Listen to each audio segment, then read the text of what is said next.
की rays different medium के surface को, this is the interface between two medium, light की रेज इस इंटरफेस को जब स्ट्राइक करती है, then there are three fates. One, it may be reflected, other it may be absorbed, and third it may be transmitted. So today we will study about transmission.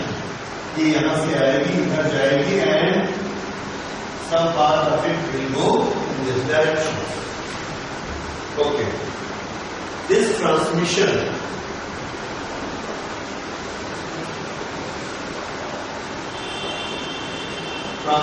of light. There are certain rules attached to this transmission. इन्हीं rules के बारे में हम study करेंगे. So, if there is a ray of light on the path, a different medium starts. Medium 1, medium 2. Then when it goes to the second medium, its velocity changes. Its velocity changes. ये सबसे पहला effect होता है. Light जब भी medium में change करती है, whenever there is a change of medium, there is a change in velocity. Okay. Due to this change in velocity, it may bend from its original direction.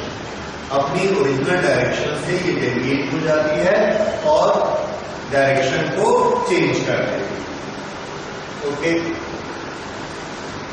यहां से direction कैसे change होती है ये हम लोगों ने वेव ऑप्टिक्स में भी पढ़ा है, इसलिए इसको हम दोबारा नहीं करेंगे. We will simply study the rules.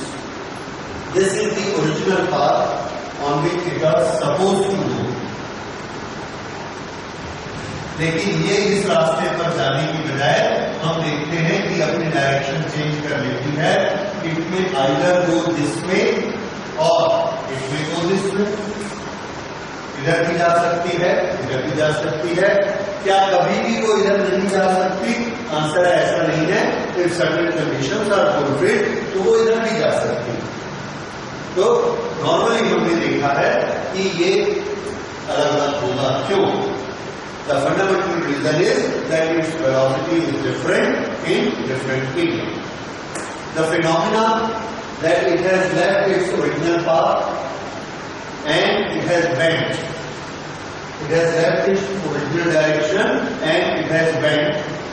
That phenomena is known as refraction. So, what is refraction? When a light ray enters a different medium, it changes its direction. This phenomena is refraction. So the one line का phenomena लिखिए. When a light enters a different medium, its velocity change. Its velocity change. Full stop. Its direction also changes.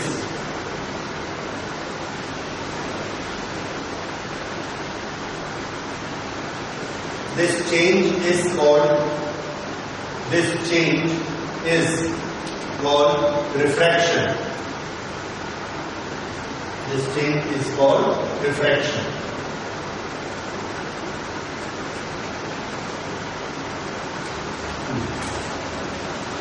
The ray in first medium will be called incident ray,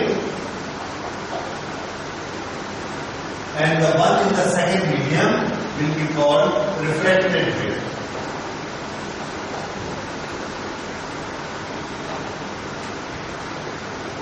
A normal on the point of contact, normal on the surface will be known as normal on the surface and imaginary normal. The angle between normal and incident ray will be known as angle of incidence, and angle of refraction will be the angle between refracted ray and the normal. Same normal. So this is I, this is R.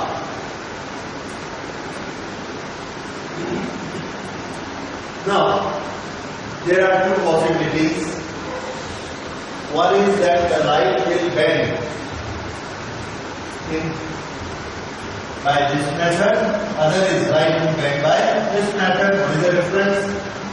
This is the original path. If it bends this way, then we will say it has shifted towards normal.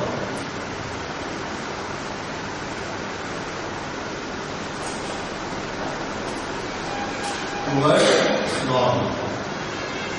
और इसमें देखिए ये original रास्ता था, original रास्ते से इधर shift हो गई है.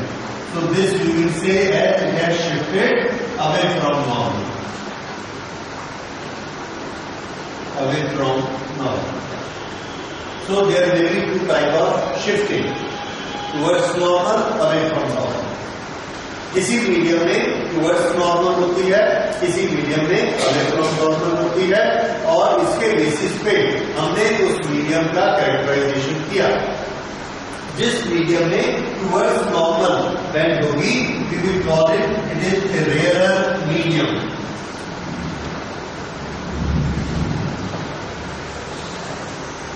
ना सॉरी, उल्टा हो गया. This is known as denser medium.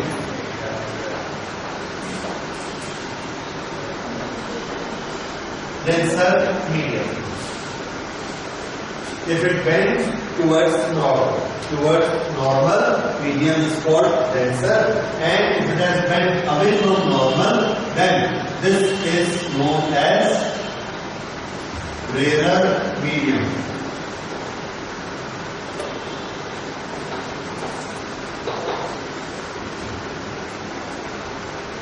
Denser medium, rare.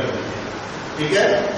इसी को उल्टा पढ़ा दिया जाता है कि the light enters a denser medium, it will bend towards normal. If it goes to rarer medium, it will bend away from normal. तो हमको डेंसर और रेयरर का कैसे पता चलता है? तो एक्चुअल सिचुएशन उल्टा है. हम लाइट इसमें एंटर कराते हैं. If it bends towards normal, तो हम क्या कहते हैं? ये मीडियम कैसा है? Denser. Okay.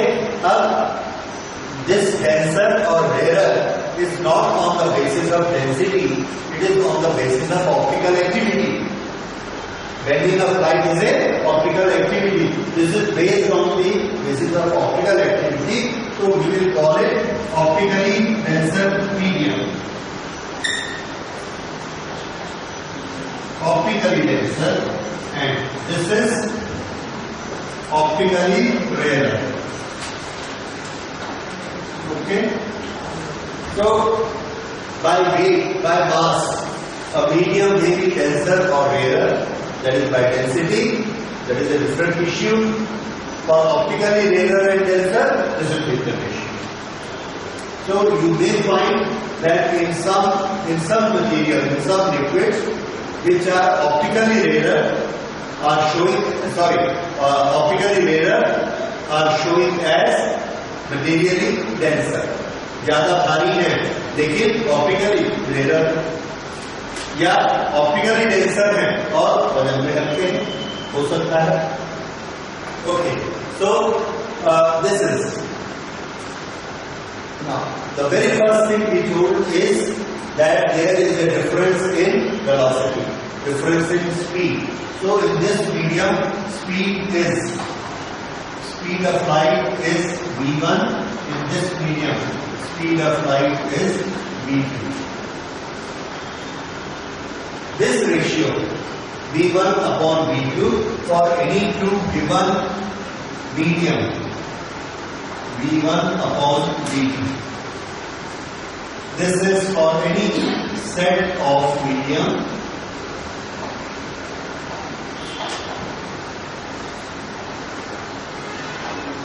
v1 upon v2 is a constant.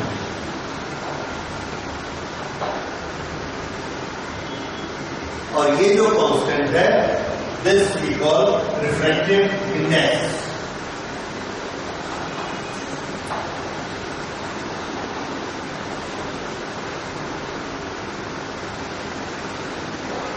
Refractive index, अब से हम इसे कहेंगे म्यू।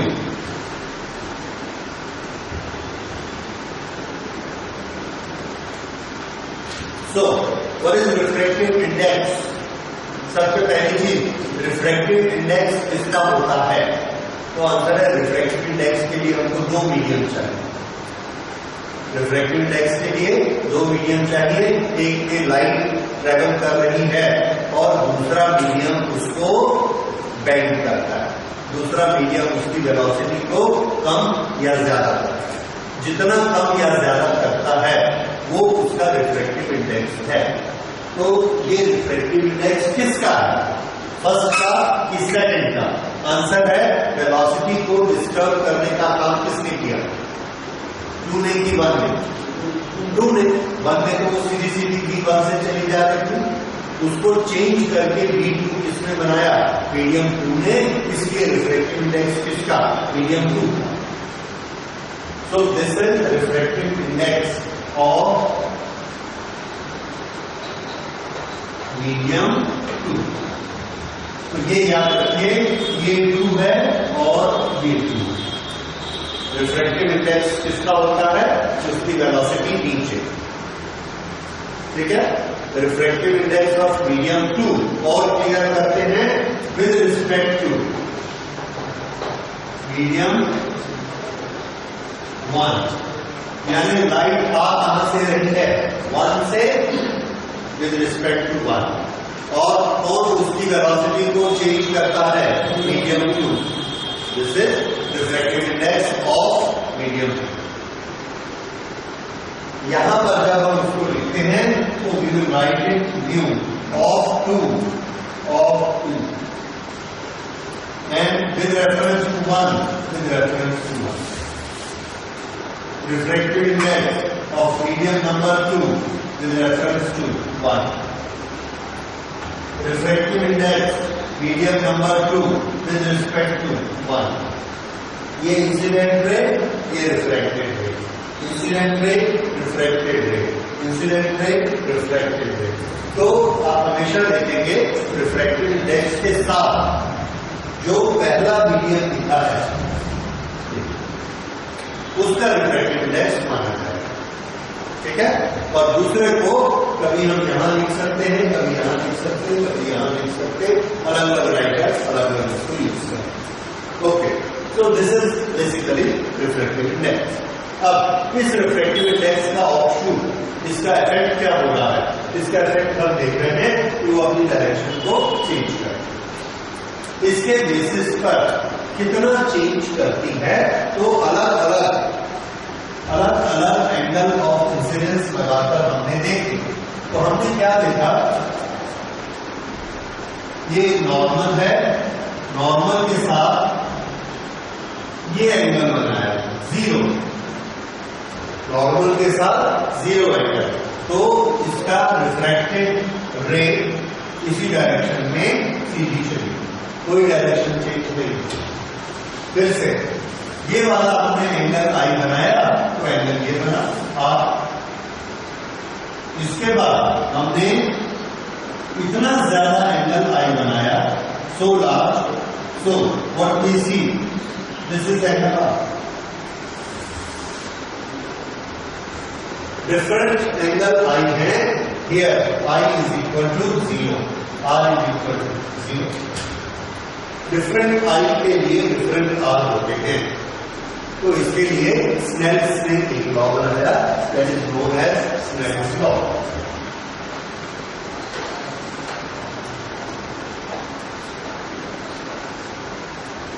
स्नेल्स लॉ हमें ये बताता है कि the light is going through different mediums, then this I and R for a given set of medium, their sign is having a constant ratio, that is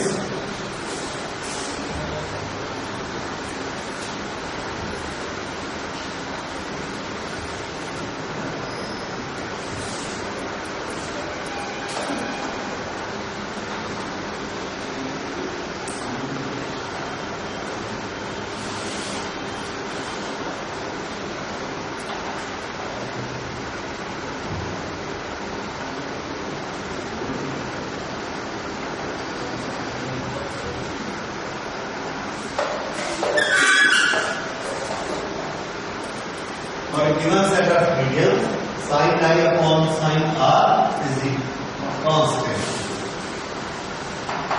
इसका क्या मतलब है?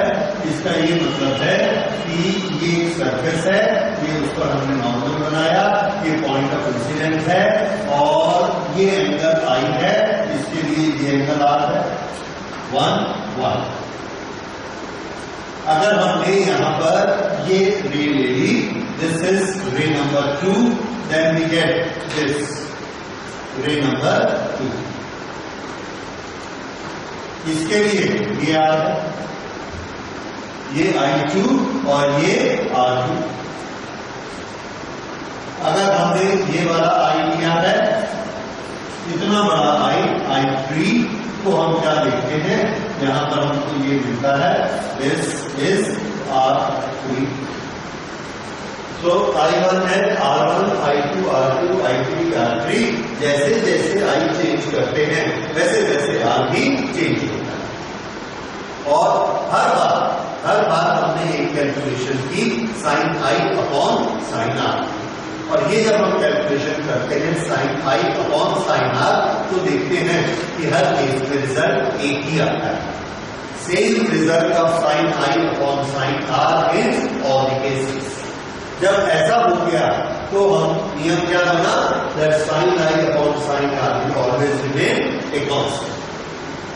ठीक है? इस कांस्टेंट को जब कैलकुलेट किया गया, कोई भी I हो, R ऑटोमेटिकली चेंज हो जाता है और sin I upon sin R एक पर्टिकुलर वैल्यू ही लेता है. वो वैल्यू इसके लिए कांस्टेंट होती है, ये इस जोड़ी के लिए मीडियम 1 टू मीडियम 2. अगर हम मीडियम बदल देंगे तो कांस्टेंट चेंज हो जाएगा. So this is for a given set of mediums. ये कांस्टेंट की वैल्यू हमने देखी, this comes to same value V1 upon V2. And what was that? Refractive index. तो ये जो कांस्टेंट है ये क्या आ गया? Refractive index sin I upon sin R. This is refractive index. किसका refractive index? आंसर है जिसने मोड़ने का काम किया. I इंसिडेंट है, R रिफ्रैक्टेड है, तो R रिफ्रैक्टेड किससे बना, किसने मोड़ने का काम किया? Medium number 2. तो इसलिए रिफ्रैक्टिव इंडेक्स किसका होगा? Medium number 2. So what is refractive index? Refractive index क्या है? तो हमारा सिंपल वन लाइन आंसर है, रिफ्रैक्टिव इंडेक्स लाइट को मोड़ने की ताकत है. लाइट को मोड़ने की ताकत रिफ्रैक्टिव इंडेक्स. अब अगर मैं आपसे ये बताऊंगा कि ये दो मीडियम हैं, this is medium 1, this is medium 2, this is medium 3. Normal, ये एंगल आया 20 डिग्री, 20 डिग्री, दोनों 20 डिग्री. इसने इसको ऐसे बेंड किया एंड दिस इज 10 डिग्री. इसने इसको ऐसे बेंड किया, दिस इज 15 डिग्री. बताइए किसकी मोड़ने की ताकत ज्यादा? सोच लो, एकदम बोलो. फर्स्ट की सेकेंड?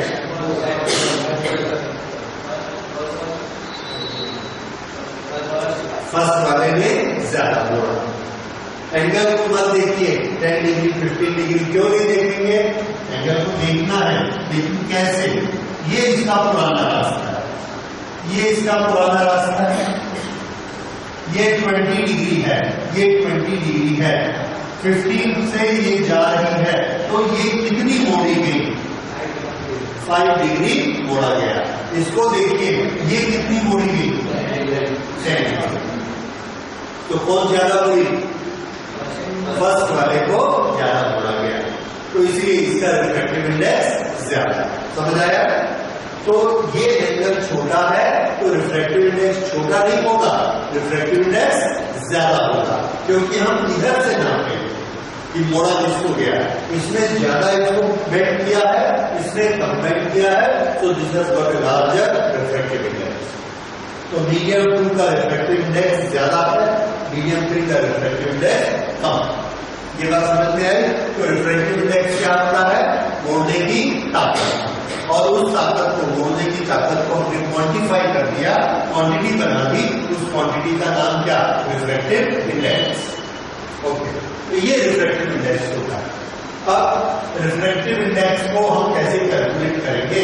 तो लैब में कैलकुलेट करने का तरीका, हमारे लिए वेलोसिटी 1 वेलोसिटी 2 निकालना is very difficult.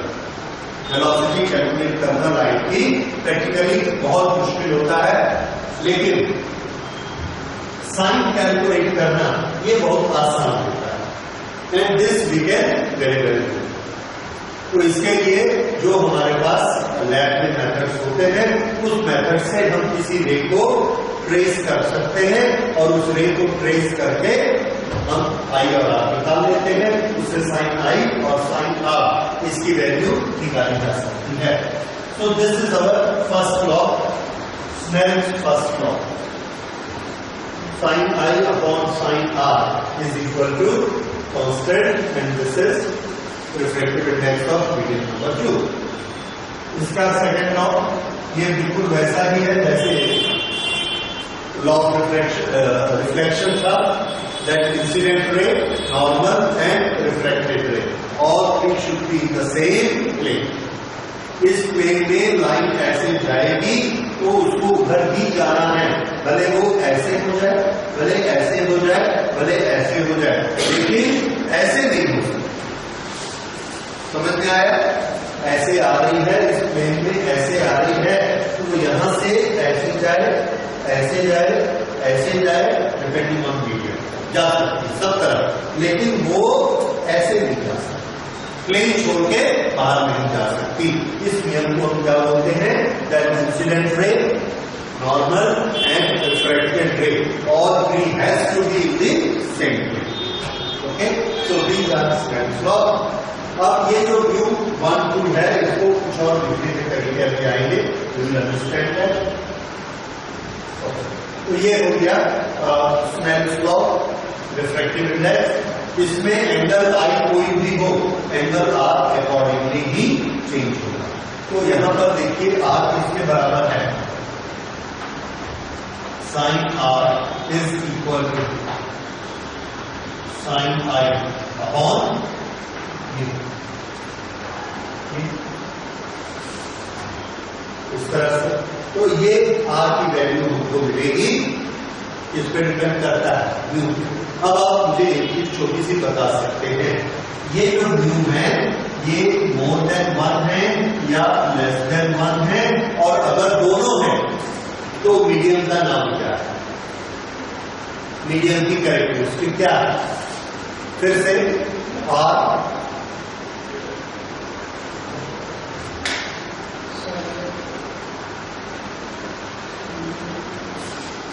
Sign are. देखिए एक मैथमेटिक्स का नियम हमको मालूम है, साइन छोटा तो एंगल भी छोटा, उल्टा कर लो, एंगल छोटा तो साइन छोटा। अगर आर छोटा हो गया तो साइन आर कैसा हो जाएगा? छोटा। तो साइन आई अपॉन साइन आर कैसा हो जाएगा? मोर देन 1 की लेस देन 1? मोर देन 1। अगर मोर देन 1 होगा, अब इसको उल्टा करो, अगर ये मोर देन 1 होगा तो आर को क्या हो जाना चाहिए? छोटा कि बड़ा? अगर ये छोटा होगा तो इस रे को किधर बेंड होना होगा? ये रिफ्रैक्टिव इंडेक्स कैसा? मोर देन 1 की लेस देन 1? मोर देन 1। तो मीडियम कैसा है? मीडियम हमको दिख रहा है डेंसर, और रिफ्रैक्टिव इंडेक्स कैसा दिख रहा है? More than 1। तो ये आप याद रखिए, mu is more than 1 for denser, और इसी का उल्टा less than 1 for rare. If it is less than 1 तो आर कैसा होगा? बड़ा हो जाएगा। अगर आर बड़ा होना है तो इसको इधर जाना पड़ेगा, ठीक है ना? And that will be rare. और इसके लिए म्यू कैसा है? Less than 1। इसके लिए म्यू कैसा है? More than 1। ठीक है? तो ये छोटी छोटी चीजें आपको खुद डिराइव करनी है, सोचनी है। एक रिजल्ट निकाल के 4 रिजल्ट आपको खुद अपने आप पता लगने चाहिए। ये चीजें एग्जाम में पूछी जाती है। ओके, उसके बाद नेक्स्ट लेते हैं refraction through different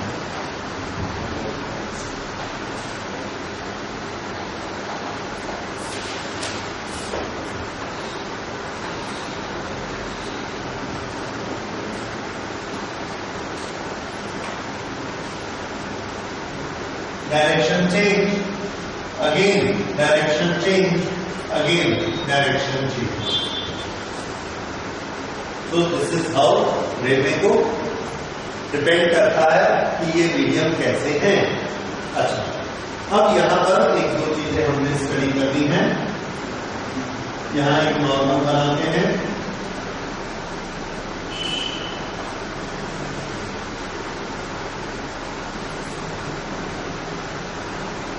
Normal 1, normal 2, here is normal 3. ये इंसिडेंट रे है और ये रिफ्रैक्ट रे। अच्छा,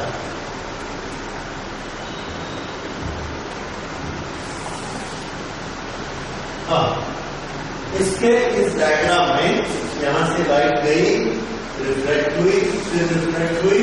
यहां दोनों में हमने क्या लिया, इससे ये डेंसर है। डेंसर है तो क्या होगा, टुवर्ड्स नॉर्मल। इससे ये और ज्यादा डेंसर है, again towards normal. Example, this is air, this is water, this is glass. और ग्लास के बाद फिर से वाटर। वाटर आने से क्या होगा, एयर, और ये अवे फ्रॉम नॉर्मल होगी।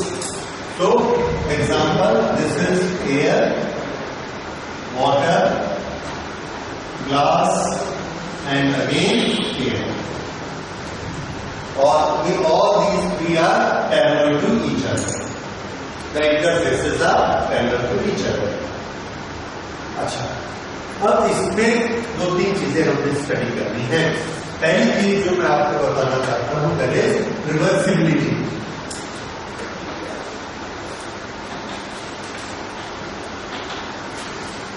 Reversibility rule.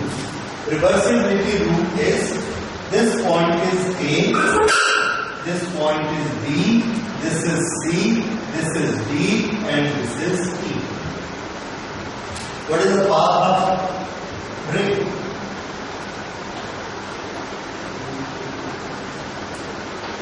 A, B, C, D, E.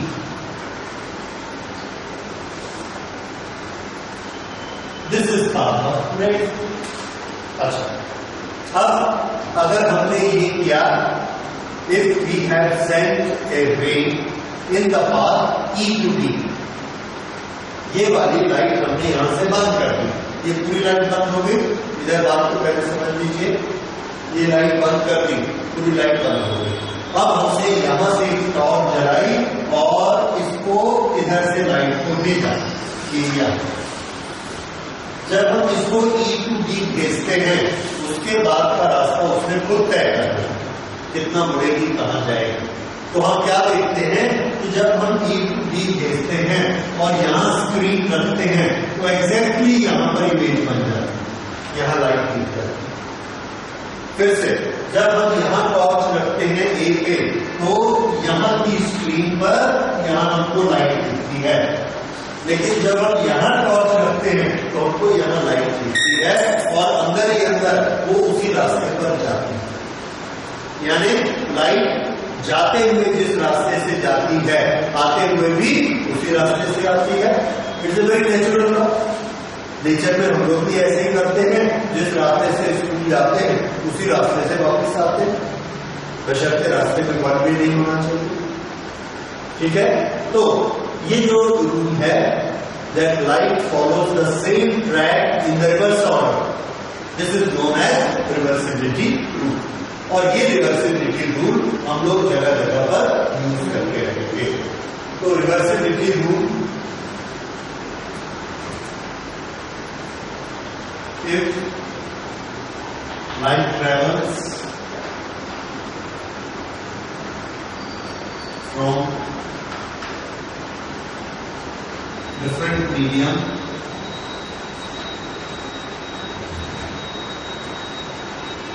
by a given route, then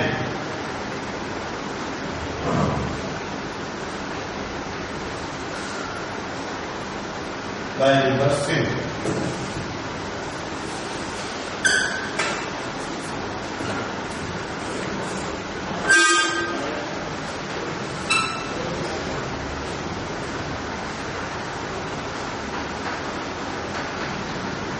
it will follow the same track.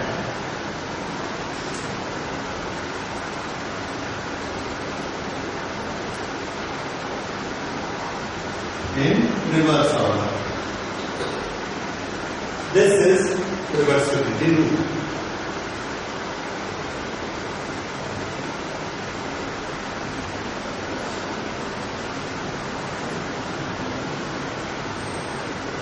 It is going from A, B, C, D, E. Therefore, main in direction EB will follow E, C, D, A.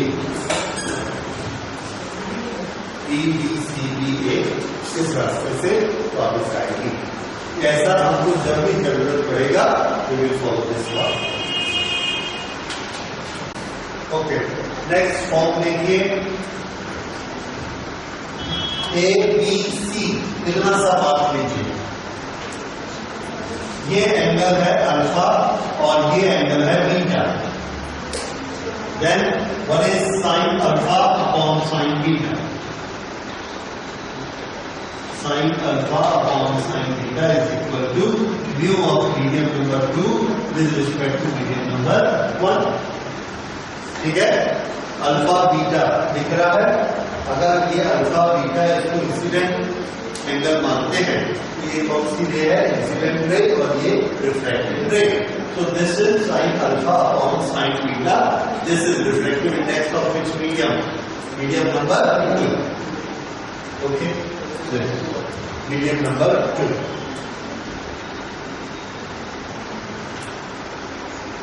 Okay. Now suppose we reverse the path.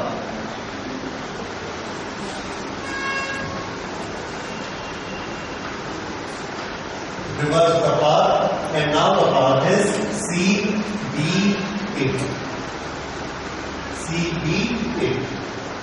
अगर हमने इसको reverse करके C, B, A कर दिया तो sine beta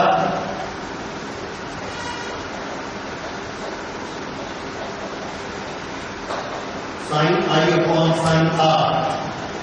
अगर हमने C B ए कर दिया ऐसे सी बी ए तो पहले कौन सा एंगल बनेगा? बीटा. फिर कौन सा बनेगा? अल्फा. तो इंसिडेंट एंगल कौन सा हुआ? Beta. So this will be sine beta angle of incidence upon sine alpha angle of refraction. ये क्या हुआ? म्यू. साइन आई अपॉन साइन आर म्यू. पर किसका म्यू? अभी मोड़ने का काम कौन कर रहा है? मीडियम 1, 2 या 3? क्योंकि इंसिडेंट किसमें है? 2 में. और उसको मोड़ कौन रहा है? 1. So this is mu of 1 with respect to. अब इसको 1 और 2 इनको कंपेयर करिए. Sine alpha upon sine beta. Sine alpha sine beta. So this mathematics gives us that mu 1 is equal to mu 1 2. No, ये कैसा है? रिवर्स रेसिप्रोकल 1 अपॉन mu 2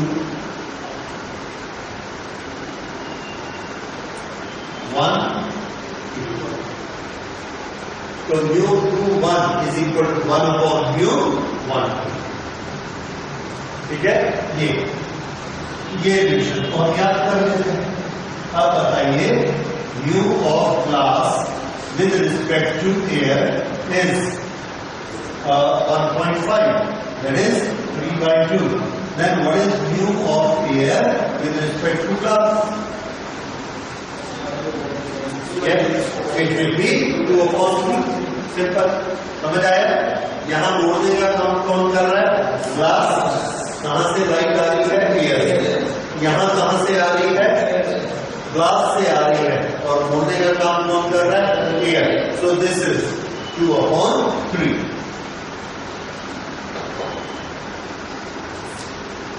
ठीक है, 2/3 mu less than 1, mu less than 1 होने से क्या होता है? It bends away from the normal, it bends away from the normal, ऐसे। ठीक है, तो ये याद रखिए, इसको हम जगह जगह यूज करेंगे। We will not have to quote any rule, simply हम लिख देंगे mu12 is equal to 1/mu21। You have to understand कि ये हम लोग कर चुके हैं। ठीक है, ओके। अब इसके बाद अगला रिलेशन देखिए। In this diagram there are many refractions. Okay, sin alpha upon sin beta is equal to mu of medium number 2 with respect to medium number 1. Now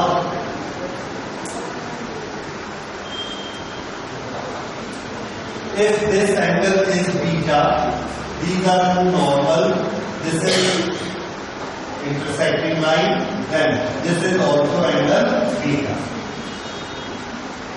ये वाला एंगल कुछ और होगा, let us say this angle is gamma. Gamma. If this angle is gamma, then this angle will also be gamma. ये angle gamma होगा। फिर से ये अल्फा है, ये कितना हो गया? बीटा। चेंज हुआ, ये दोनों नॉर्मल है, ये ट्रांसवर्सल है, तो this will also be beta. अब ये सेकंड इंटरफेस है, इस सेकंड इंटरफेस के लिए ये इंसिडेंट रे है और ये रिफ्लेक्टेड रे है। इंसिडेंट रे कितना एंगल बना रही है? Beta. This is making beta, so this reflected is gamma. Okay, if this is gamma, then this is also gamma alternate angle.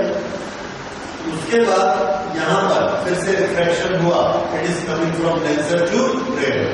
तो denser to rarer आएगा, it will move away और फिर से यहाँ पर एक एंगल बनेगा, this will be a large angle. ये एंगल कितना होगा? तो क्यों? How do you know कि ये एंगल अल्फा होगा? Yes, because this is air, this is also air, same medium, perpendiculars, always perpendicular to the plane surfaces. So there will be no bending in the same medium. Since there will be no bending, then these two should be in the same direction. This normal is same direction, this is same direction, so this angle will be same, alpha. So this angle will be alpha. ये हमने सबके alpha, beta, gamma और alpha ये angle बना लिए। अब देखिए sin alpha upon sin beta is refractive index of medium number 2।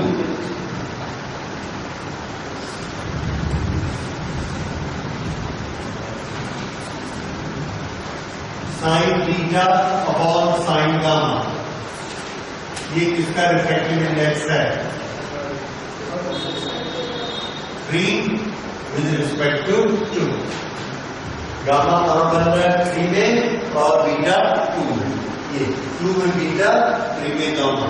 So refractive index of medium number 3 with respect to 2. उसके बाद sin gamma is incident and sin alpha is refracted angle. Gamma incident और alpha refracted. ये हम एक ही direction में ले रहे हैं, इन this direction. So this is what? mu of 1 with respect to 3. इस केस में मोड़ने का काम किसने किया? मीडियम नंबर 1 ने मोड़ने का काम किया। ये रिफ्रैक्टिव इंडेक्स किसका? 1। तो refractive index of 1 with respect to 3। Now these 3 equations multiply all the 3 equations.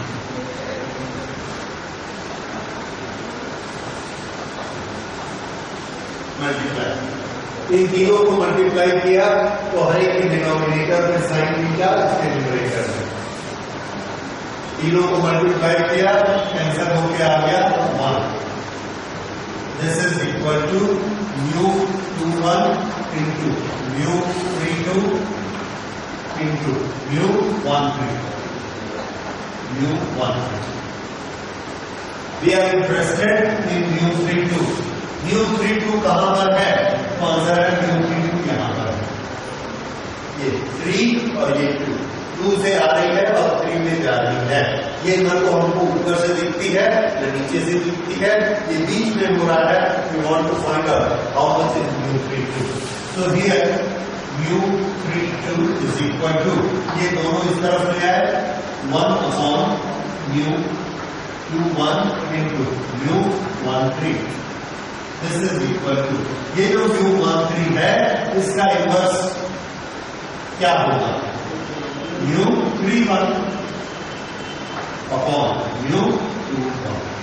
तो μ13 1 अपॉन μ13 इज इक्वल टू μ31। ये हमने अभी अभी किया, तो इसलिए ये इधर चला गया तो 1 और 3 चेंज हो गए, 3 to 1 हो गया।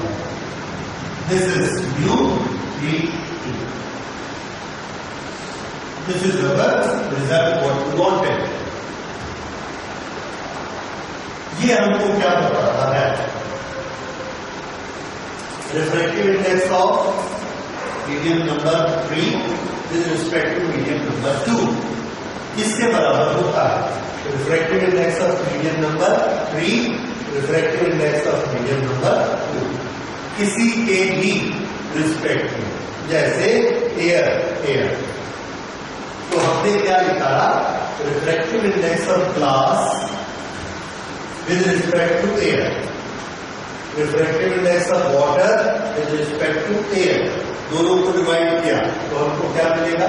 Refractive index of glass with respect to water. इस तरह से कोई भी दो चीजों के रिफ्रैक्टिव इंडेक्स हम निकाल सकते हैं अगर उन दोनों के रिफ्रैक्टिव इंडेक्स हमको किसी भी एक मीडियम के रेफरेंस में मालूम हो तो। ठीक है, तो ये फॉर्मूला याद रखिए, this is very versatile formula और इसको हम बहुत यूज करने वाले हैं। ठीक है, ओके। अब refractive index of different objects,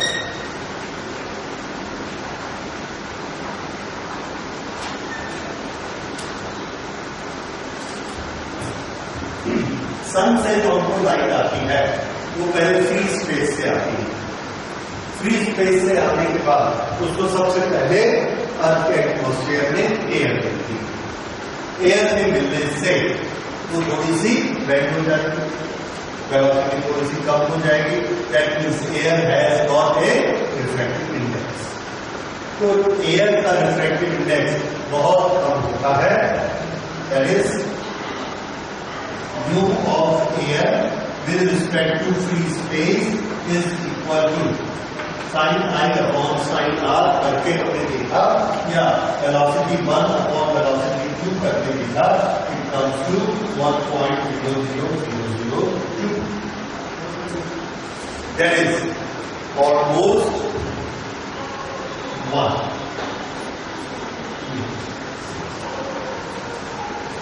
तो रिफ्रैक्टिव इंडेक्स एयर का कितना कम हो, तो इसलिए एयर का रिफ्रैक्टिव इंडेक्स में हम कितना मान लेते हैं? 1 पर मान लेते हैं। एग्जैक्टली होता है क्या? नहीं होता है। तो मीडियम जब भी चेंज होगा थोड़ा तो लाइट बेंड होगी, तो एयर में भी लाइट बेंड होती है, पर नेग्लिजिबल, बहुत कम। हम लोग जब लैब में एक्सपेरिमेंट करते हैं तो हमारे मटेरियल के आसपास, पानी के आसपास, ग्लास के आसपास एयर होती है। तो अगर एयर होती है तो हम उसको रिफ्रैक्टिव इंडेक्स निकालते हैं with reference to what? That is with reference to air. पर एयर का और फ्री स्पेस का रिफ्रैक्टिव इंडेक्स एक ही माना जाएगा, और ये कितना होता है? 1। अब अगर हम ये कहेंगे mu of water with respect to air, तो ये क्या बना, mu of water with respect to free space divided bye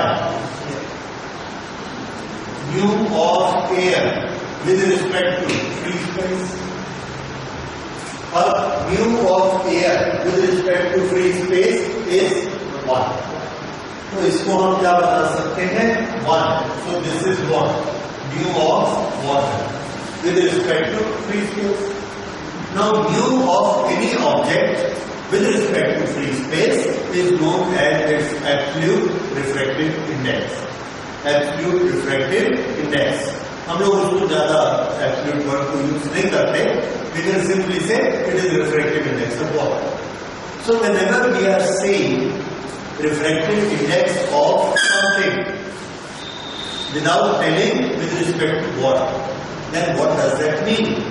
That means it is with respect to air. With respect to air. Strictly speaking, it is with respect to free space. पर free space और air एक ही मान लेते हैं हम, तो क्या हो गया, with respect to air.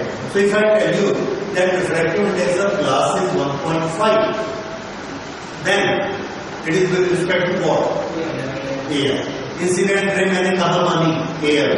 तब ग्लास का रिफ्रैक्टिव इंडेक्स कितना है, 1.5। बट अगर उस ग्लास की इंसिडेंट में वाटर से आती है, then I will have to say the refractive index of glass with respect to water, और वो 1.5 नहीं है तो कुछ और हो। तो अगर मैंने ये नहीं बताया कि विद रिस्पेक्ट टू व्हाट है, तो आप क्या समझेंगे, विद रिस्पेक्ट टू एयर। समझ में आया? Because everything we measure with respect to air, because we can not create free space, और वही एयर हमारे लिए फ्री स्पेस है। But when we go for a higher calculation, space से बाहर की कैलकुलेशन, तब हम ये मानते हैं कि स्पेस से जब एयर में लाइट आएगी, it will also bend towards normal, because air is denser than space, free space. Okay, तो ये आपको समझ में आ गया। Now if suppose we have glass, over that glass we have put water, तो यहां पर इनका जो रेशियो होगा sine I upon sine r, that will give what, refractive index of glass with respect to water. इसको थोड़ा मुझे calculate करके बताइए। लिखिए, mu for glass is 3/2 and mu for water is 4/3. Then what is the refractive index of glass with respect to water?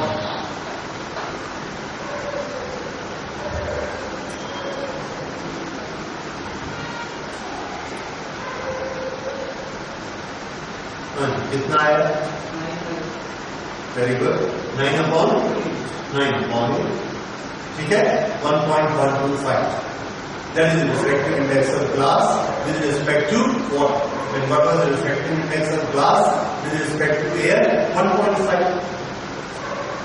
ठीक है, और with respect to water कितना? 1.125. That is 9/8. तरीका समझ आ गया? Okay. Now we take the next thing. Effect of refraction. Nature में हम लोगों को इसके थोड़े से इफेक्ट दिखते हैं। One very famous effect is that sunrise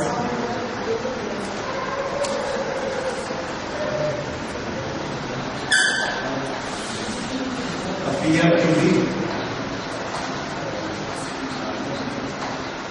earlier and sunset delayed.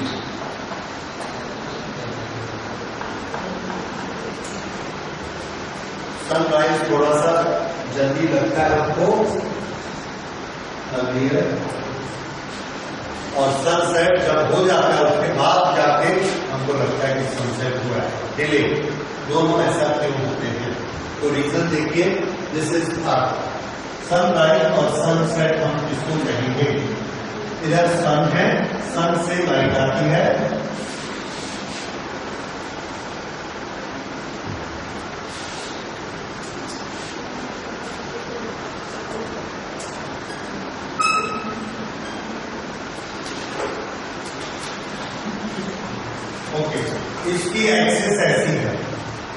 इस एक्सिस पे अर्थ ऐसे रोटेट हो रही है, ऐसे एक्सिस बनाइए।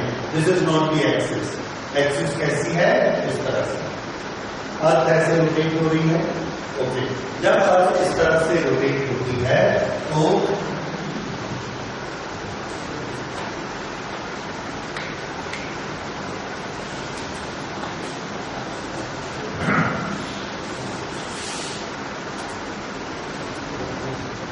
हम देखते हैं यहां से यहां तक सन की लाइट पड़ती है और इधर सन की लाइट नहीं है, तो इस एरिया में क्या है?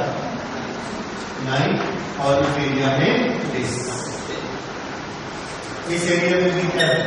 नाइट, इस एरिया में डे। यहां पर क्या है? नाइट, और यहां पर क्या है? डे। डे स्टार्ट कब होता है? जब अर्थ घूमते घूमते घूमते यहां पहुंचता है। मान लो ये हमारी लोकेशन है, हम जब अर्थ के साथ घूमते घूमते यहां पहुंचेंगे, इस समय क्या होना चाहिए? Day break. ये डे ब्रेक का एक्चुअल टाइम है। और मान लीजिए मॉर्निंग 6 o'clock और whatever is the time, this is the time of day break. उसको इस तरह जब तक हम यहां से लेके यहां तक हैं इस पूरे पोर्शन में, तो हम कौन से पोर्शन में हैं? नाइट के पोर्शन में। ये बात समझ में आ गई? अब इस अर्थ के चारों तरफ एटमॉस्फेयर है,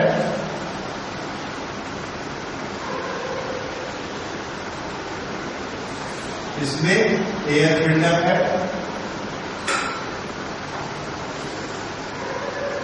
दिस इज एटमॉस्फेयर।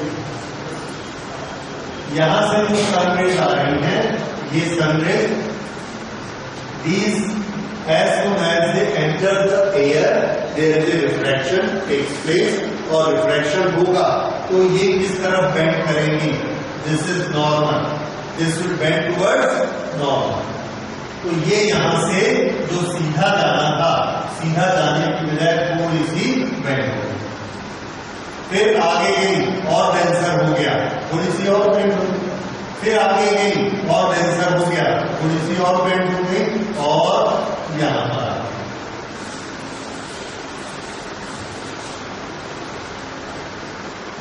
ये बेंडिंग क्यों हो गई?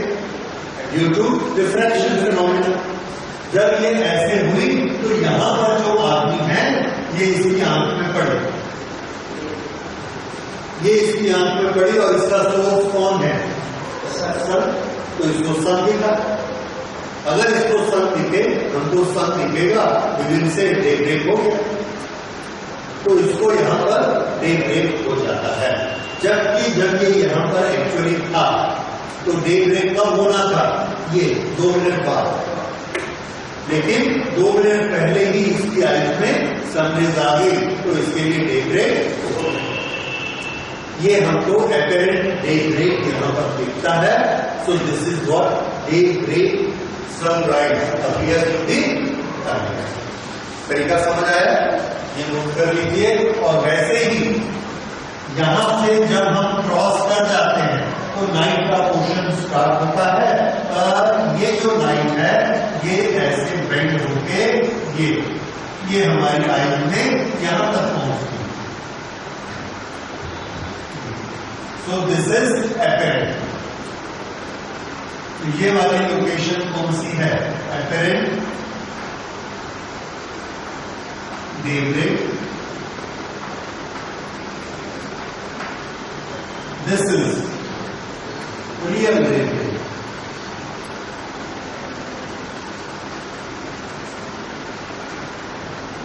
This is real daybreak, this is apparent daybreak. वैसे ही ये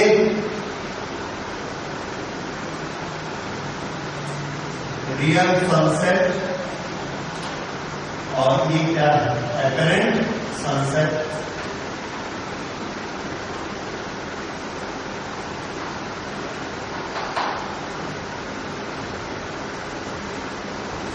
इस तरह से रिफ्रैक्शन से हम इस फिनोमेना को शो कर सकते हैं। इसी तरह से अगर आप बहुत बारीकी से डायग्राम बनाएंगे रिफ्रैक्शन का, तो आप ये भी एग्जिबिट कर सकते हैं कि सन का साइज भी बड़ा दिखना शुरू हो जाता है। क्योंकि रेज इस तरह से बेंड होती है कि उसकी इमेज हमको दूर से आती हुई इधर से इधर से इधर से इधर से ऐसी बड़ी दिखती है, तो इसीलिए हमको बड़े दिखती है।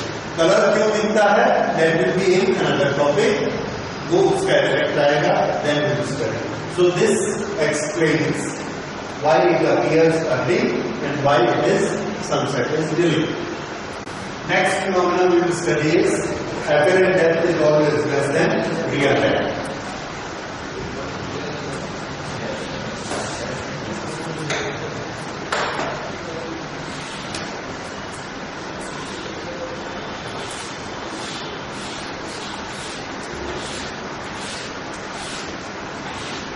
There is a liquid here, it has got a refractive index u. We want to see this object. This object has got certain depth.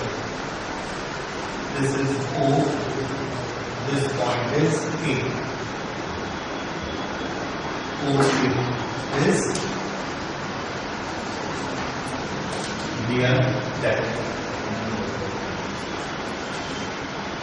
Okay, जब हम ऊपर से इसको देखते हैं तो देखने का हमारा तरीका क्या है, there should be at least 2 rays coming to our eyes from the same place. यहां से हमने इसको देखा तो एक रे यहां से स्ट्रेट जाती है,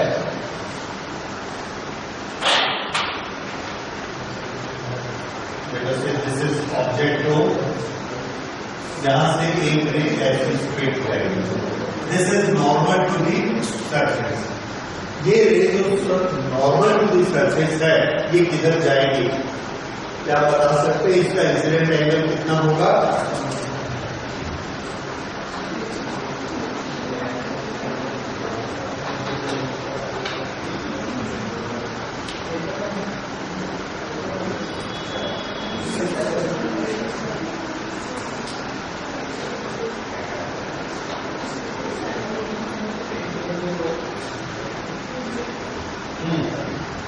यहां पर बताइए इसका एंगल ऑफ इंसिडेंस कितना? यस, आंसर इज 0, क्योंकि नॉर्मल यही नॉर्मल है और यही इसकी डायरेक्शन है, तो एंगल ऑफ इंसिडेंस 0। अगर हम यहां पर 0 लगा देंगे 0, तो ये क्या हुआ, तो आर भी कितना होगा 0। अगर आर 0 होगा तो ये रिंग कैसी जाएगी? तो आगे के लिए याद रखिए, whenever there is an incident ray normal to the surface, after refraction it will remain normal to the surface, क्योंकि दोनों केसेस में I और R क्या होंगे? 0. This is the only case when there is no bending. समझ में आ रहा है?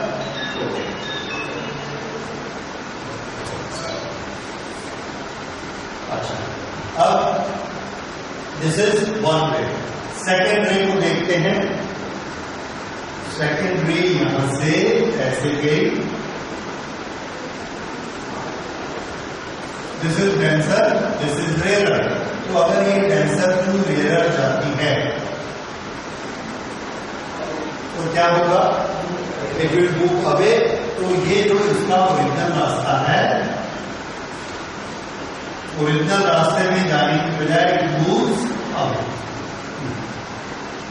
It has moved away from the original path. ये नॉर्मल है तो इट हैज मूव्ड अवे। इस रास्ते से चली तो दो रे हमने ली, एक स्ट्रेट और दूसरा इस रास्ते से गई। ओके, अब अगर ये दोनों रे ऐसी हैं तो हमको ऑब्जेक्ट दिखता कहां? तो आंसर है कि ये देखने के लिए हमने अपनी आंख लगा दी। अब हमको कहां दिखेगा? ये दोनों को बैक साइड करते हैं, ये इसको बैक ट्रैक किया, इसको बैक ट्रैक किया, दोनों यहां पर आकर थे। तो हमको क्या दिखेगा कि ओ से जो दो रे आ रही हैं, ये ओ से ना आकर ये दोनों कहां से आ रही हैं? पी से। कहां से आ रही हैं? पी से। हमको ऐसा दिखेगा तो ऑब्जेक्ट हमको कहां दिखा? टी पर।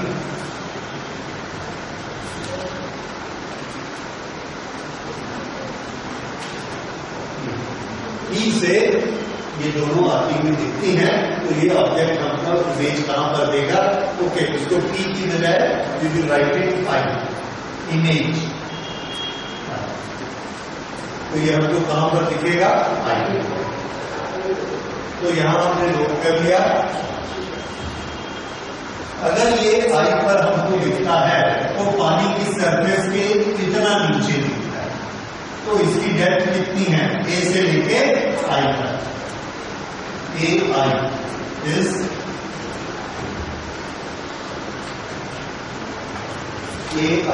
द वर्चुअल डेप्थ और apparent depth।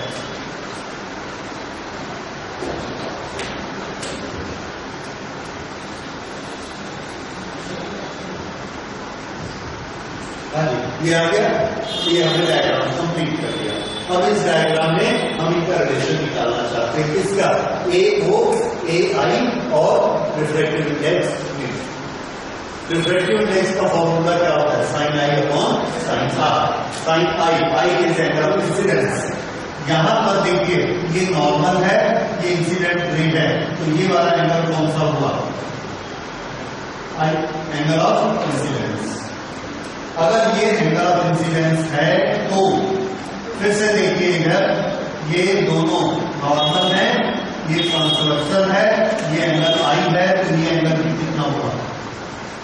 आई, राइट? Alternate angle. ओके, उसके बाद देखिए, ये दोनों नॉर्मल है, ये ट्रांसवर्सल है, और नॉर्मल के साथ रिफ्रैक्टेड रे ये जो एंगल बनाएगी, ये एंगल कितना होगा? और ये एंगल किसके बराबर है? This angle. तो ये एंगल भी कितना है? इस तरह से हमने आई और आर दोनों को आइडेंटिफाई कर लिया। ये आई है और ये आर है।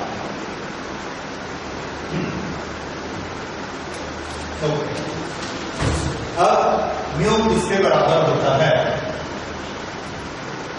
इसका हमने कुछ नाम दे दिया। Let us say this point is B. Mu is equal to sine I upon sine r. Sine I upon sine r. अब अगर हम साइन आई लेते हैं तो ये भी एंगल आई है। अगर ये एंगल आई है तो इसकी साइन क्या होगी? Perpendicular upon hypotenuse. This is A B upon B O. A B upon B O. This is to be divided by sine r. Sine are is again A B upon B I. A B upon B I. Cancellation, and this will become bi upon bo. This is b. थोड़ा सा इसमें और clarification करते हैं। Mu किसका mu है? Liquid का या एयर का? एयर का। क्यों? यस, बेंड करने का काम कौन कर रहा है? एयर। ओरिजिनली लाइट कहां से चल के आ रही है? लिक्विड में से। उसको बेंड करने का काम किसने किया? एयर ने। So this is mu of air with respect to liquid. Mu of air with respect to liquid ये है। अब अगर ये mu of air with respect to liquid है, mu of air with respect to liquid is equal to B I upon B O. अगर ऐसा है तो ये बताइए mu of liquid with respect to air कितना होगा? B O upon B I. ठीक है। अब अगली चीज,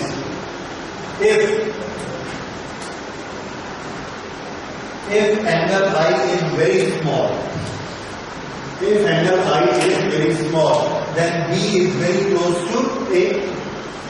ऐसे, इतनी बड़ी आंख की बजाय अगर हम ऐसे देखेंगे तो बी कहां होगा, ये ऐसे इधर।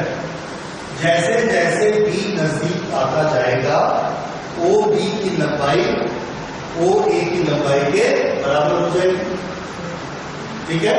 B is approaching A, so OE can be written as good as OA। इसी तरह से IB किसके बराबर होते जाएगा, IA के बराबर होते जाएगा, ठीक है। So we write it here for small angle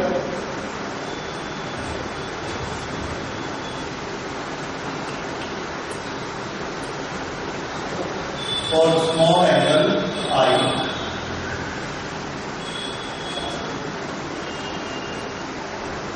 OB is approximately OA and IB is approximately IA. Therefore, mu of liquid with respect to air is equal to VO। इसको क्या लिखेंगे, OA, और VI इसको क्या लिखेंगे, IA। And what is this, OA and AI apparent। So this is equal to real depth oblique apparent depth।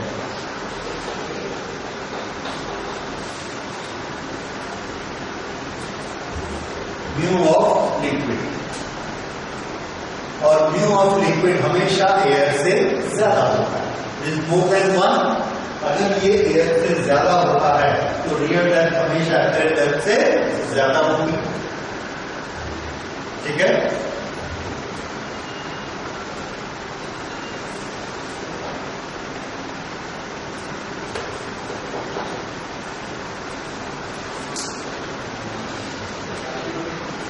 Real depth is larger than apparent।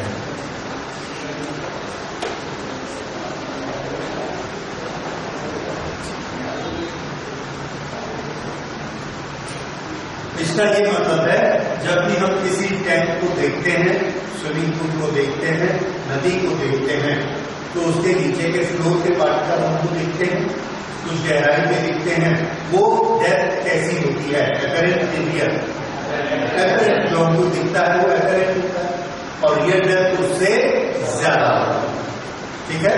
तो गहराई जितनी दिखती है उससे ज्यादा होगा। So that one should be clear।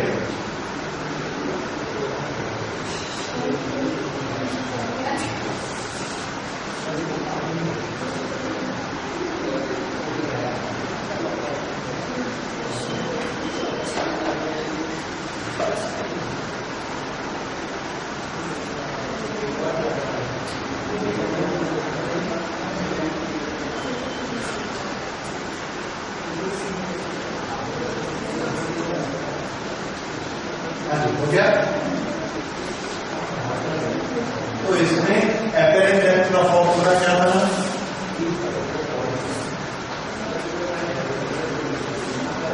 Apparent depth is equal to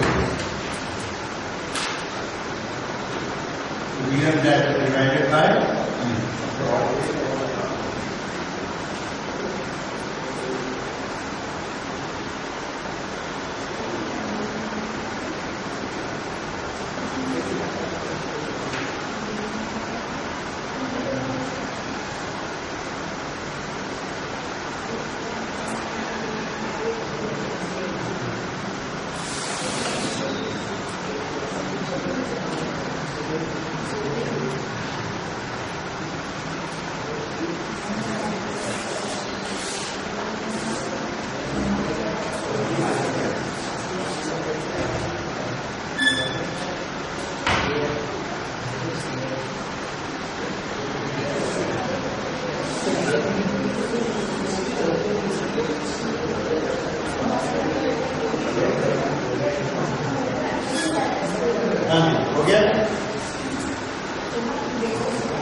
कुछ numerical हमको आते हैं, जैसे एक छोटी सी चीज,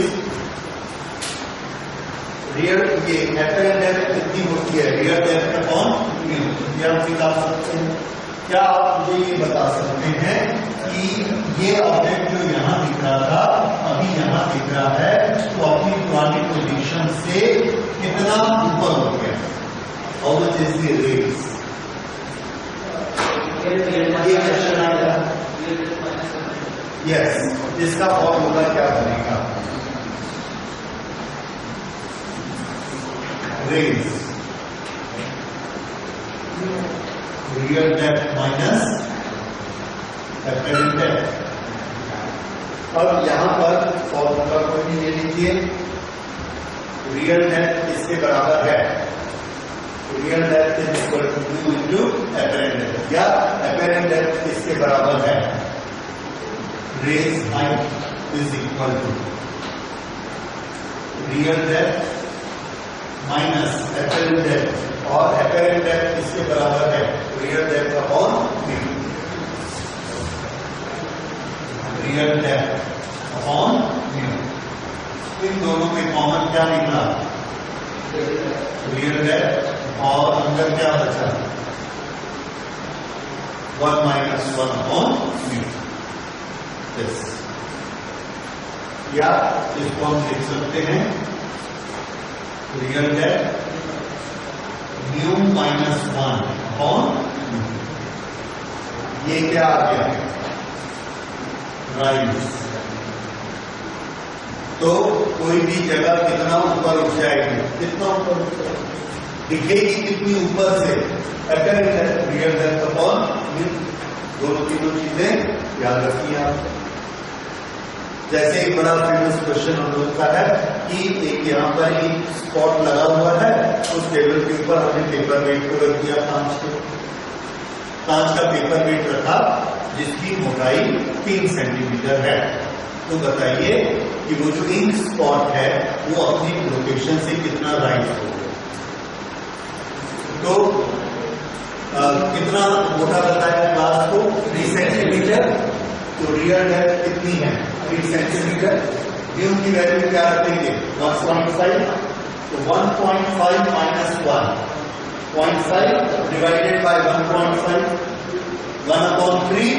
तो real depth into 1/3। Real depth कितनी थी? 3 सेंटीमीटर, उसका 1/3 1। तो वो कितना राइज हो गया? ये हमने क्या निकाला? राइज, ये 1 सेंटीमीटर। अगर हमसे ये पूछा जाएगा ऊपर से कितना नीचे है, तो बहुत आसान है, सिंगल फॉर्मूला से बनेगा।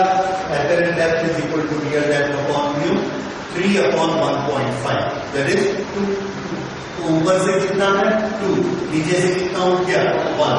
वहां पर हमको वो स्पॉट दिखे। समझ आया? इस तरह से इसके छोटे छोटे न्यूमेरिकल्स हो सकते हैं। तो ये हमने स्टडी किया, these are the 2 effects of refraction. Okay, अगली चीज हम पढ़ेंगे transparent mediums.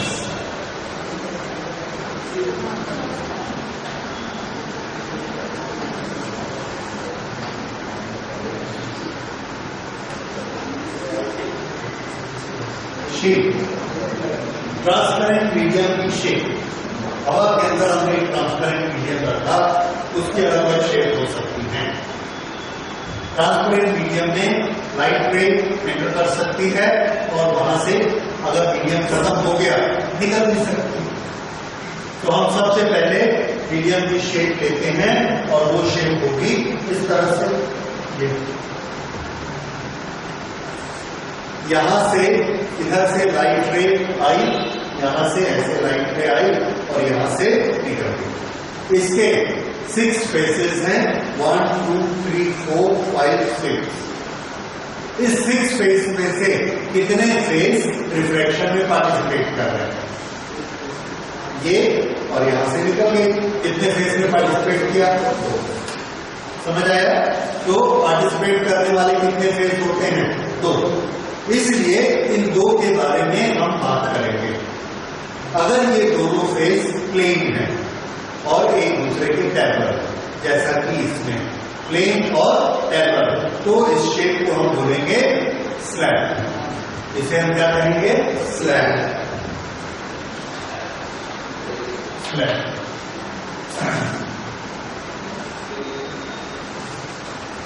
These are participating planes. Participating planes के लिए surfaces of refraction, इनको हम क्या कहेंगे? surfaces of refraction are plane and parallel। ये तो इसका नाम क्या बोला जाएगा? स्लैब। सिर्फ दो सरफेस से हमको मतलब है, अगर ऊपर की सरफेस ऐसे कर्व हो गई डजंट मैटर, ये टेढ़ी हो गई डजंट मैटर, सिर्फ ये दो सरफेस को देखना है कि these are plane and parallel, then it is a slab. Okay. दूसरा, surfaces of refraction are plane but not parallel।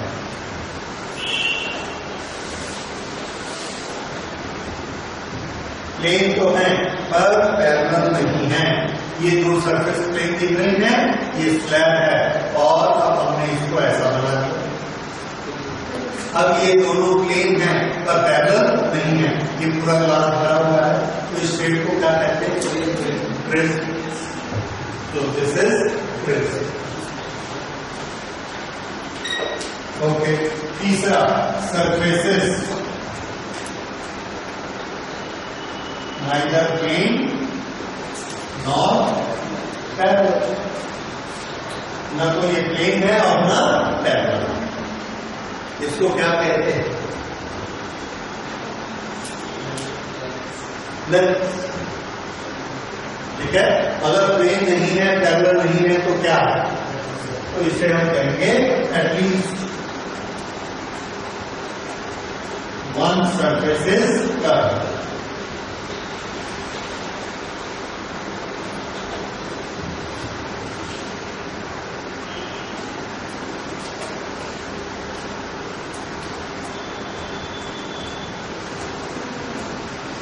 Okay. Transparent medium, ये जो ट्रांसपेरेंट मीडियम है, this is bound by two surfaces.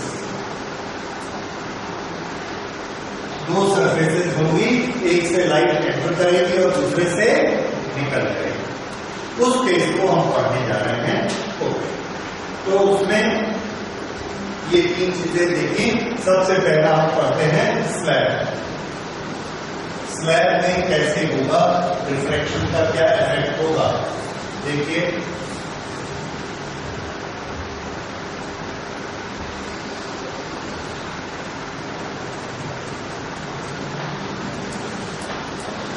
Slab. इस slab का side view देखते हैं ताकि हम रे का डायग्राम बना सकें।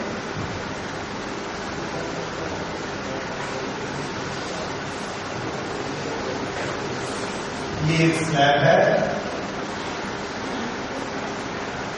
ये इंसिडेंट रे है, ये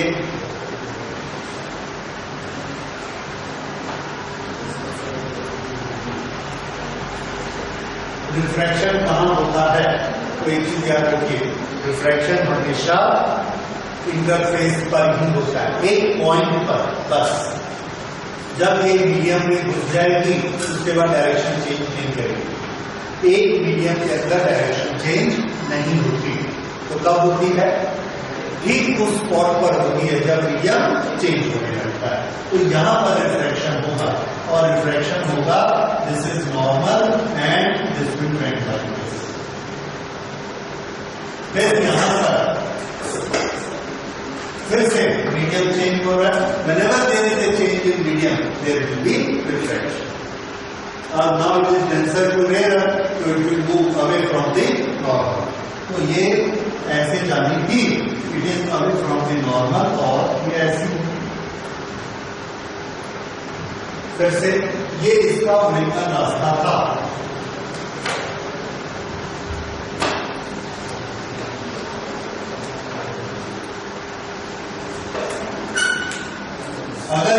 स्लैब बीच में नहीं आता तो ये लाइट रे ऐसे जाती है, इस तरह से। पर चूंकि ये स्लैब बीच में आ गया इसलिए ये ऐसे मुड़ गई टुवर्ड्स नॉर्मल, और टुवर्ड्स नॉर्मल मुड़ने के बाद फिर अवे फ्रॉम नॉर्मल ऐसे चलेगी। सो दिस इज डेविएटेड, और we can say this is emergent, जो बाहर निकल रही है।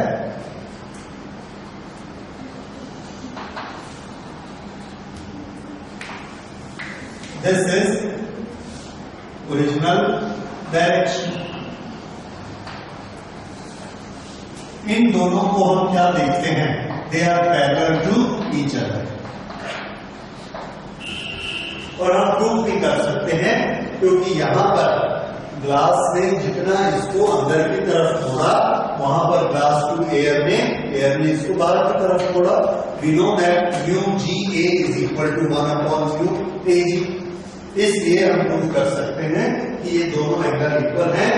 जितना ये मोड़ेगा उतनी ये सरफेस उसको बाहर की तरफ मोड़ेगी, and this will become parallel. This is what happens in a glass. अब अगर ये ऐसा हो गया तो क्या इसकी डायरेक्शन में कोई चेंज आया? तो हमने रिजल्ट क्या याद किया? Result no change in direction.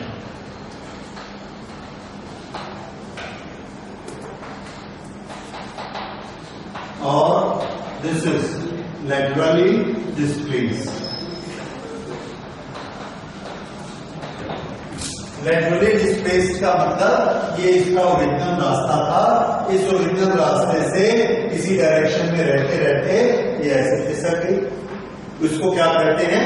Lateral displacement. उसी डायरेक्शन में रहते रहते अपने परपेंडिकुलर ऐसे ये लेटरल मींस परपेंडिकुलर, ये परपेंडिकुलर डायरेक्शन में पूरी की पूरी रे ऐसे आ गई। This is lateral displacement. इसको लेटरल डिस्प्लेसमेंट कहते हैं। तो स्लैब में क्या दो रिजल्ट होते हैं? नो चेंज इन डायरेक्शन, दूसरा there will be slightly lateral displacement. अब ये लेटरल डिस्प्लेसमेंट कितना होता है किस क्वांटिटी पर डिपेंड करता है, इसको हम लोग कैलकुलेट कर सकते हैं। बड़ी छोटी सी कैलकुलेशन है, देखिए।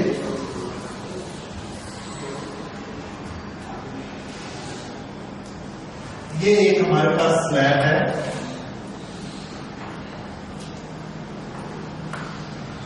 ये इंसिडेंट रे है, this is angle of incidence I, ये इसका स्ट्रेट रास्ता था जहां से इसको जाना चाहिए था, लेकिन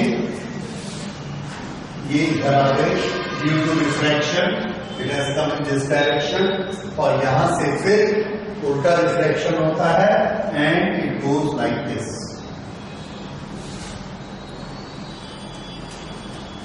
जो ये ओरिजिनल था पाथ, ओरिजिनल पाथ की अभी भी कैसी है? पैरेलल। तो ये ओरिजिनल रास्ते से ऐसे आ गए, दिस इज लेटरली डिस्प्लेस्ड। इसमें लेटरल डिस्प्लेसमेंट की क्वांटिटी कहां है? तो आंसर है इसमें लेटरल डिस्प्लेसमेंट यहां, ये परपेंडिकुलर हमने बनाया, दिस इज लेटरल डिस्प्लेसमेंट। इसका हमने नाम दिया, this is P Q R S। P Q R S is the path.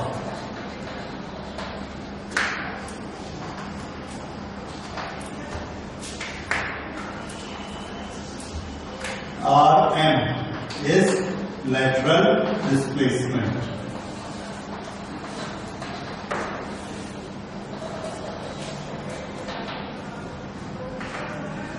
तो लेटरल डिस्प्लेसमेंट कहां पर होता है समझ आ गया आपको? मेजरमेंट इसका ये 90 डिग्री परपेंडिकुलर।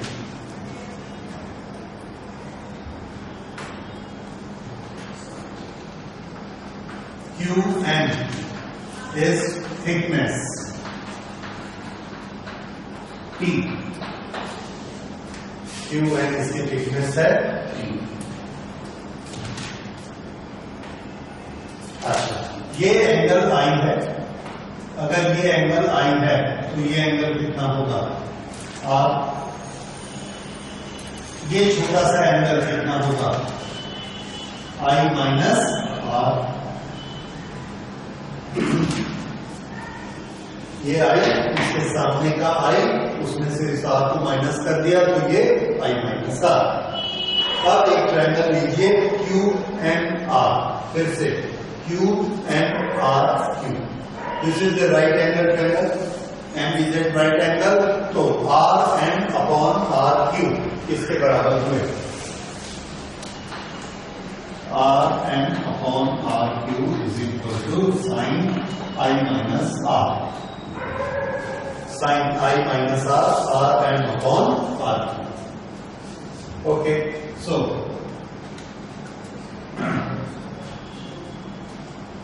आर क्यू की वैल्यू कितनी आ गई उसमें हम निकाल सकते हैं, या इसको अभी हम यही बैठे देते हैं 1। अब एक दूसरे ट्रायंगल में आइए क्यू एंड आर। ये कौन सा था in triangle Q R N. अब in triangle Q and R, Q and R, ये आर है, इसका कॉस क्या होगा cosine base upon hypotenuse Q N upon Q R, Q N upon R Q. This is Q N, this is R Q. Base upon hypotenuse is equal to cos. Okay, दोनों से are Q की value निकालिए और equate कर दीजिए। Are Q, ये बीच की rate हमको नहीं चाहिए, तो हमको इनका रिलेशन मिलेगा।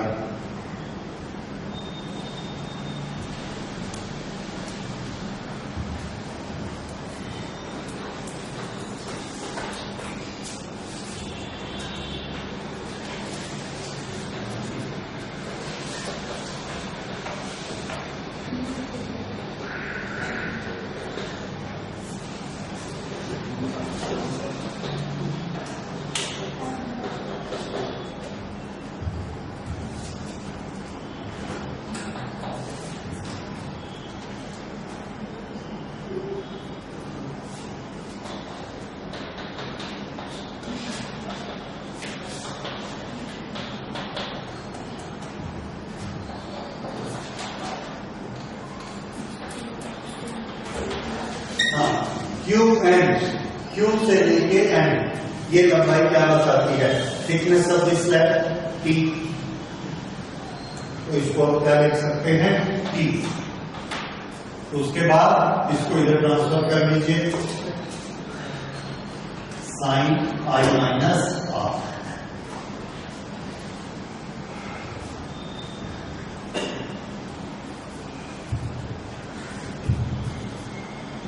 Divided by cos r.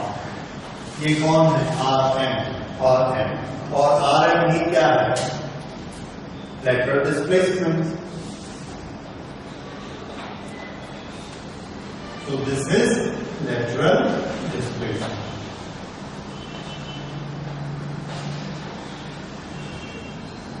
ये lateral displacement का फॉर्मूला है। तो अब इस फॉर्मूले को देख के हमको क्या पता लगता है, देखिए R तो इस पर डिपेंड करता है कि म्यू की वैल्यू कितनी है, उसके बेसिस पे R बनेगा। I हमारे हाथ में है कि हम उसको कितना रखें, स्लैब की थिकनेस हमारे हाथ में है कि कितना रखें। बताइए, जितना स्लैब मोटा होगा उतना लेटरल डिस्प्लेसमेंट ज्यादा होगा। ये दिख रहा है? तो लेटरल डिस्प्लेसमेंट ज्यादा होगा, ये किस पे डिपेंड करता है, स्लैब की मोटाई पे डिपेंड करता है। समझ आ रहा है? जितना मोटा स्लैब होगा उतना लेटरल डिस्प्लेसमेंट ज्यादा करेगा। नंबर 1। नंबर 2, आई, जितना आई ज्यादा होगा उतनी साइन की वैल्यू ज्यादा होगी, उतना लेटरल डिस्प्लेसमेंट ज्यादा होगा। तो lateral displacement depends upon two factors, lateral displacement depends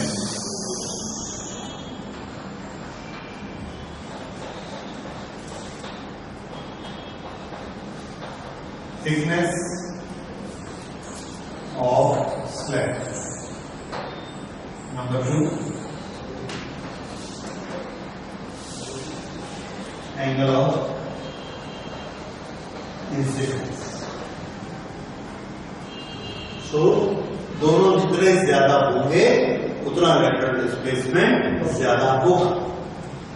अगर हमने I = 0 कर दिया तो लेटरल डिस्प्लेसमेंट कितना?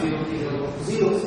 यानी ऊपर से किसी चीज को देखेंगे तो वो हमको दाएं बाएं नहीं दिखेगी, वहीं दिखेगी straight line, no lateral displacement. और जैसे जैसे हम आपको ऐसे करते जाएंगे टेढ़ा, उतनी वो चीज हमको ज्यादा टेढ़ी दिखेगी। समझ आ रहा है? तो यहां पर आप देख रहे हैं, यहां से अगर हम इसको देखते हैं, इस ऑब्जेक्ट को देखते हैं, तो ये हमको कहां दिखने वाला है? आंसर है ये हमको यहां दिखने वाला है। ये बैक ट्रैक किया, यहां से एक्चुअल आ रहा है और दिख रहा है हमको यहां पर। तो ये क्या है? Lateral displacement. तो जब भी हम किसी चीज को किसी स्लैब में से टेढ़ा होकर देखते हैं तो वो हमेशा अपनी एक्चुअल जगह पर नहीं दिखता, यहां दिखता है, उससे थोड़ा सा हट। और यही क्या है? Lateral displacement. समझ आया?